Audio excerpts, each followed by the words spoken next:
Here we are again. Missouri still has the lowest paid teachers in America. Raising teacher pay is the #1 thing we can do to improve Missouri schools.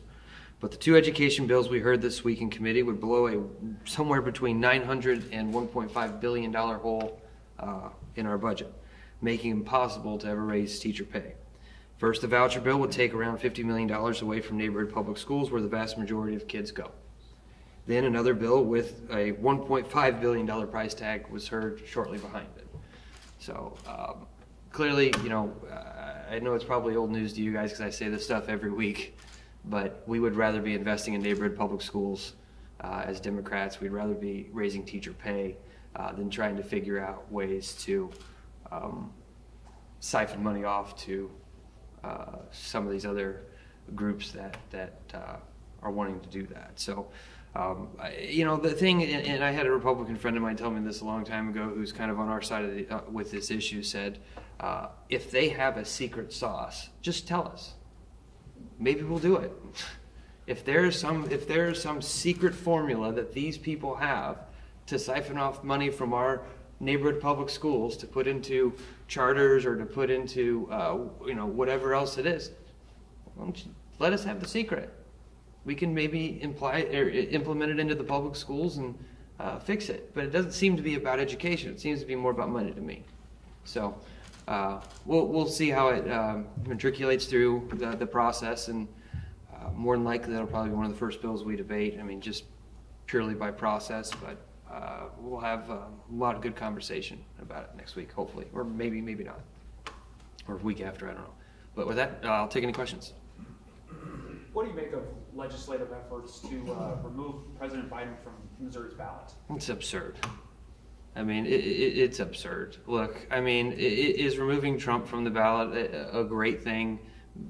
Maybe, maybe not. Does the question deserve to be answered at the Supreme Court level? Probably.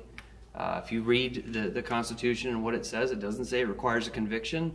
It doesn't say any of that stuff. So I would rather beat President Trump again than remove him from the ballot. But in all honesty, you can't pick and choose what you believe in the Constitution. Because if you start doing that, that would obviously, I'm sure there's a lot of people to my right that would be hesitant about what Democrats would do with guns or freedom of speech or whatever else it is. You believe in it or you don't believe in it. And I'm going to actually enjoy reading some of the opinions of the originalists after they write that Supreme Court decision if they choose to not do it. Lots been discussed about the infighting among Republicans in the Freedom Caucus, but do you get a sense that the Freedom Caucus could shift the chamber or the General Assembly further to the right? No, I think they've already done that. I think that they've already done that. I think that they are very good at hostage taking, and they're very good at bartering back the hostage, and I think that that's their model. And look, I don't discredit my opponents. I respect everyone in that chamber, and if you do the job well, you should never underestimate the people you disagree with. And you should give credit where credit's due. I think they have drastically changed the way business is done in the Senate on a day-to-day basis. I think it's for the worse. I don't believe that they feel that they should compromise ever. I think that it makes for a difficult daily routine. I think that's why we don't have childcare in this state that single moms can depend on so they can go work, which is what Republicans are always stressing, right? Go get a job, pull yourself up by your bootstraps. When we try to offer the tools to allow people to do that, they fight about who likes Donald Trump more or whatever the latest Republican conspiracy theory is, and things like that die. You know, there's a family trying to make ends meet out there, and they don't care who's running for governor. You know, they don't care about the latest conspiracy theory on Fox News. They're just trying to pay their bills at the end of the month. You come down here and you watch government. Well, I get why people are frustrated, but that's part of the plan, right? That's part of why they do it. They want people to be so frustrated they check out. They want them to be so angry they just vote no. And in the process, our public schools are underfunded, our teachers are underpaid, our healthcare system in rural Missouri is failing, hospitals are closing. But you know what?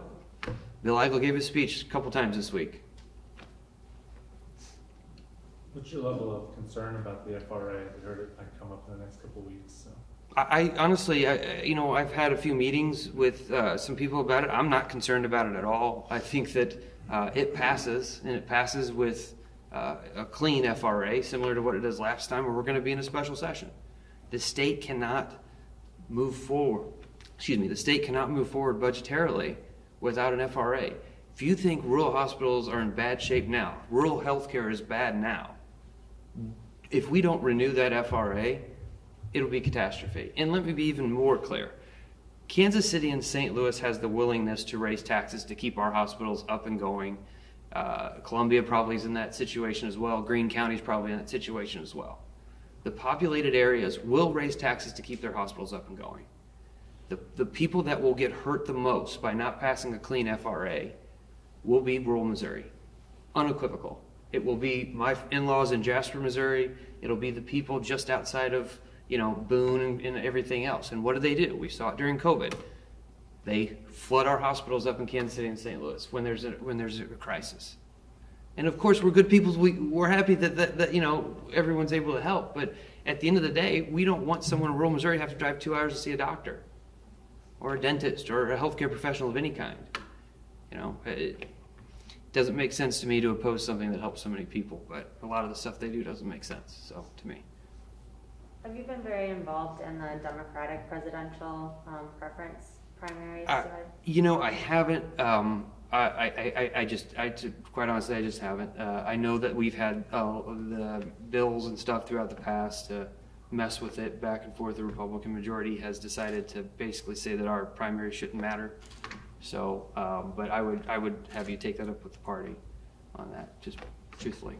It seems like much of the energy related to the earnings tax is sort of centered on St. Louis, but Kansas City is also part of that discussion. Mm-hmm. There haven't been any bills filed that would reduce the earnings tax in Kansas City. Are you expecting that to come up in this session? I think whenever you bring the e-tax up or earnings tax up, both sides get drawn into it, right? I mean, we've had that debate where we've tried to do certain things in Kansas City and then, St. Louis gets brought into it and vice versa. So I have no doubt that whenever we have a discussion on the earnings tax, it will get lumped together. But we'll see. I don't think there should be changes to the earnings tax outside of maybe push it to a 10-year renewal. I mean, it wins by 80% every year. You know, whenever it comes up for renewal, it wins overwhelmingly. The people that complain about the earnings tax are the people that are outside of the area that use the facilities within the city. So I don't see how there's a path for that, but I'm sure we'll have the conversation. Okay, thanks everyone. Thank you.